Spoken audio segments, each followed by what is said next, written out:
Hi friends. So நம்ம திருச்சியில் இருந்துட்டு கலைஞர் அறிவாலயத்தில் இருக்க லக்ஷ்மி பொட்டிக்ஸ் எக்ஸ்போக்கு போகாமல் இருந்தால் எப்படி அப்படின்னு சொல்லிட்டு ஒரு 7 o'clock போல் கிளம்பிட்டோம். வெளியில் பார்க்குறதுக்கு பெருசாக அந்தளவுக்கு கும்பல் இல்லை. ஸோ டைம் ஆயிடுச்சு, இதுக்கப்புறம் எங்கே கும்பல் இருக்குங்கிற மாதிரி தான் நான் உள்ளே போனேன். போகிறப்போ ஓரளவுக்கு எல்லாமே மீடியமாக இருந்துச்சு. சரின்ட்டு சொல்லிவிட்டு ஒரு வழியாக மேலே ஃபஸ்ட் ஃப்ளோரில் இருந்து போங்க மேம் அப்படின்னு சொல்லி சொன்னாங்க. பேக் டேக் பண்ணிவிட்டு உள்ளே போனோம். உள்ளே போய் பார்த்தா தான் தெரியுது 7 o'clock இல்லை, 12 o'clock ஆனாலுமே இந்தளவுக்கு ஒரு ரஷ் இருந்துகிட்டே தான் இருக்கும் போல்.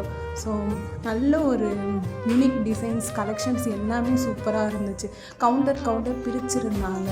ஸோ சில்க்கு, பனாரஸ், டிஷ்யூ எல்லாமே சூப்பராக இருந்துச்சு. நான் அதில் ஒரு saree எடுத்துகிட்டு வரப்போ மேம் பார்த்தேன். மேம்கிட்ட போய் பேசினேன். நல்ல ஒரு ஜாலியாக வீடியோவில் எப்படி பேசுகிறாங்களோ அதே மாதிரி பயங்கர ஒரு ஜாலியாக பேசினாங்க. மேம் எல்லாமே சூப்பராக இருக்குது அப்படின்னு சொல்லிட்டு எடுத்துகிட்டு பில் பே பண்ணலான்னு சொல்லிட்டு கீழே கிரவுண்ட் ஃப்ளோரில் பில் பே பண்ணிவிட்டு எடுத்துகிட்டு வந்தாச்சு. ஸோ இதே மாதிரி நெக்ஸ்ட் வீடியோவில் சந்திக்கிறேன். பாய்.